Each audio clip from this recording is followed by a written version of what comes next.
Vamos a revisar la obra Metafísica de Aristóteles, que es uno de sus libros más esenciales. En el primer capítulo del primer libro dice: unos saben la causa de las cosas y otros no. Efectivamente, los hombres de experiencia saben bien que tal cosa existe, pero no saben por qué existe, mientras que los otros conocen el porqué y la causa.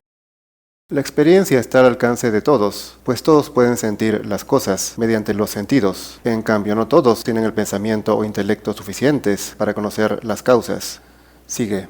Por ello, en cada caso consideramos que los que dirigen la obra son más dignos de estima, y saben más, y son más sabios que los obreros manuales, porque saben las causas de lo que están haciendo. Los otros, por su parte, se parecen a esos seres inanimados que obran pero sin conciencia de su acción. Esas personas a menudo no entienden cabalmente lo que hacen, no saben las causas, sin embargo pueden ser muy hábiles en sus tareas, a causa del hábito.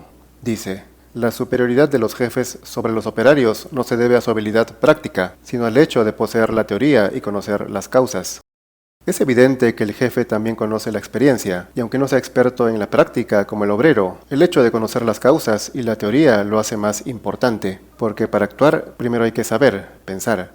Dice: con que, como antes se ha dicho, el hombre de experiencia es considerado más sabio que los que poseen sensación del tipo que sea, y el hombre de arte más que los hombres de experiencia, y el director de la obra más que el obrero manual, y las ciencias teóricas más que las productivas. Es decir, todos tenemos sentidos, incluso los animales, pero no todos perciben las cosas o su existencia, sino los hombres de experiencia. Pero estos no saben las causas de las cosas, aunque se percaten de ellas, y por eso los que saben las causas son superiores. Sigue. Es por tanto evidente que la filosofía es una ciencia que se ocupa de ciertas causas y de ciertos principios, puesto que las ciencias teóricas son más sabias que las prácticas, porque poseen los conocimientos que anteceden a los hechos. Igualmente, la filosofía será la ciencia superior, al tratar las causas y principios de las cosas. Por eso sentenció que todas las ciencias no son más necesarias que la filosofía, pero ninguna la supera.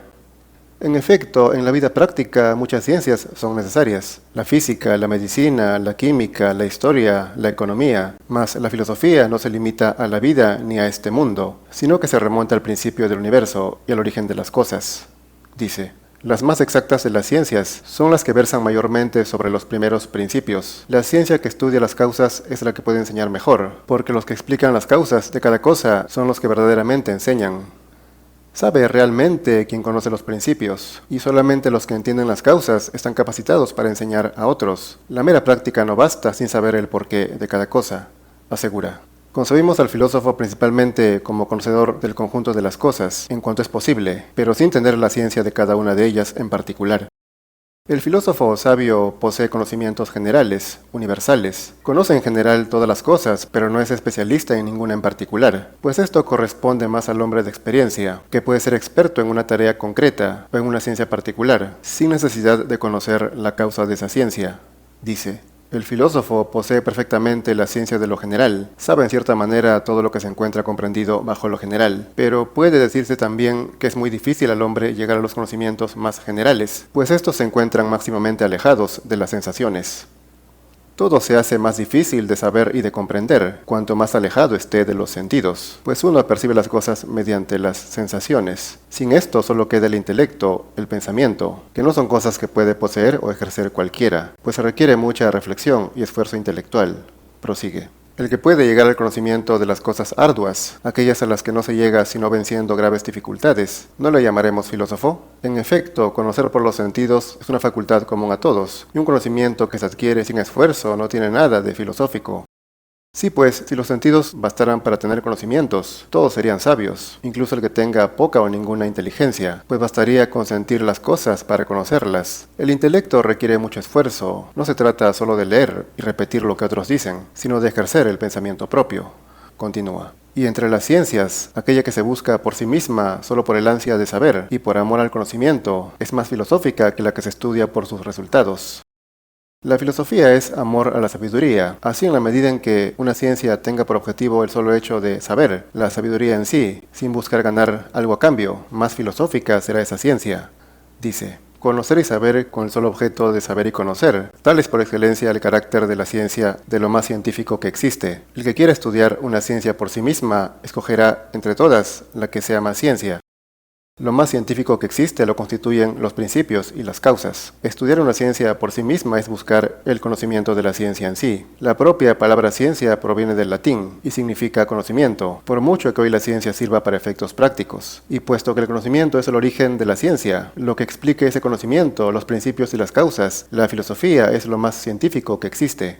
Dice: de todo lo que acabamos de decir sobre la ciencia misma, resulta la definición de la filosofía que buscamos. Es imprescindible que sea la ciencia teórica de los primeros principios y de las primeras causas, porque una de las causas es el bien, la razón final.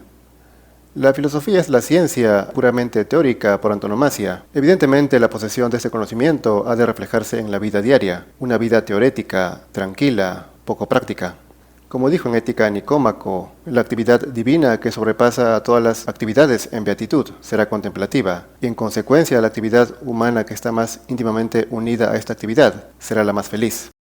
Se trata pues de una vida santa, aquella que deriva de la filosofía, puesto que gira en torno a los principios y las causas, que traspasa esta vida y lo humano, y apunta a lo divino. Dice: no debemos, a pesar de no ser más que hombres, limitarnos, como quieren algunos, a los conocimientos y sentimientos puramente humanos, ni reducirnos, mortales como somos, a una condición mortal. Es preciso, por lo contrario, que en cuanto de nosotros dependa, nos desatemos de los lazos de la condición mortal, y hagamos todo lo posible por vivir conforme a lo mejor que hay en nosotros. No cualquiera puede vivir de esta manera, contemplativa, sumido en la profunda meditación continua, pues la mayoría prefiere la acción, el cuerpo, los sentidos. Por eso dice: una vida tal sería demasiado excelente para el hombre. En cuanto hombre, en efecto, no podría vivir de esta manera, sino solo en cuanto hay en él algo divino. Y en este libro Ética Nicómaco, el estagirita asegura que cuanto más sabia sea una persona, practicará la contemplación. Y por el contrario, el menos sabio preferirá la mera acción práctica y efectiva, que persiga algún resultado, aparte de la sabiduría. Prosigue: y que no es una ciencia práctica, lo prueba el ejemplo de los primeros que han filosofado. Lo que en un principio movió a los hombres a hacer las primeras indagaciones filosóficas fue, como lo es hoy, la admiración. Entre los objetos que admiraban y de que no podían darse razón, se aplicaron primero a los que estaban a su alcance. Después, avanzando paso a paso, quisieron explicar los más grandes fenómenos. Por ejemplo, las diversas fases de la luna, el curso del sol y de los astros, y por último la formación del universo. Esas cosas precisamente rebasan el entendimiento, y por mucho a las sensaciones. Los sentidos no son suficientes para comprenderlas. Los sentidos engañan en la comprensión de estos asuntos importantes, universales. Hace falta adentrarse en sí mismo, contemplar desde el espíritu y meditar a profundidad para acercarse a la verdad, en lo cual en cada paso uno no deja de quedar maravillado por lo que descubre. Prosigue: ir en busca de una explicación y admirarse es reconocer que se ignora. Por consiguiente, si los primeros filósofos filosofaron para librarse de la ignorancia, es evidente que se consagraron a la ciencia para saber, y no por miras de utilidad. Todo esto estuvo muy bien, mientras el objetivo fue el puro saber, la ciencia en sí. El móvil de la filosofía, desde el principio, fue el porqué. No se buscó, pues, algún resultado práctico, una ganancia o ganar algo a cambio. Eso vino después, cuando empezaron los descubrimientos y a comprender el funcionamiento de las cosas. Muchos quisieron sacarles provecho, hombres de experiencia, por supuesto, de acción, pues el pensador, el hombre de contemplación, no le da importancia a las cosas materiales, ni a los resultados fruitivos. No quiere ganar nada, sino que todo su placer lo obtiene del saber. Así muchos sabios, científicos y filósofos hicieron descubrimientos, obras e inventos mucho antes de los que hoy son conocidos, pero nunca les dijeron a nadie, pues ni la fama les importó. Por ejemplo, Cavendish experimentó con la electricidad un siglo antes de que ésta se descubriera. Igualmente en Grecia, los conocimientos puros permanecían reservados, ocultos, y no se divulgaban. Quien lo descubría y llegaba a él con su esfuerzo, se lo guardaba. No cometían el error de dárselo fácil al usuario, que no se esforzó en aprender e inventar. Por esta razón, el usuario, el beneficiario de los inventos, no valora las cosas y suele ser víctima de su propia ignorancia y de esos charlatanes expertos que a cada rato inventan, entre comillas, cosas inútiles para sacarles provecho. En fin, luego dice: no, el filósofo no debe recibir leyes, y sí darlas, ni es preciso que obedezca a otro, sino que debe obedecerle el que sea menos sabio que él.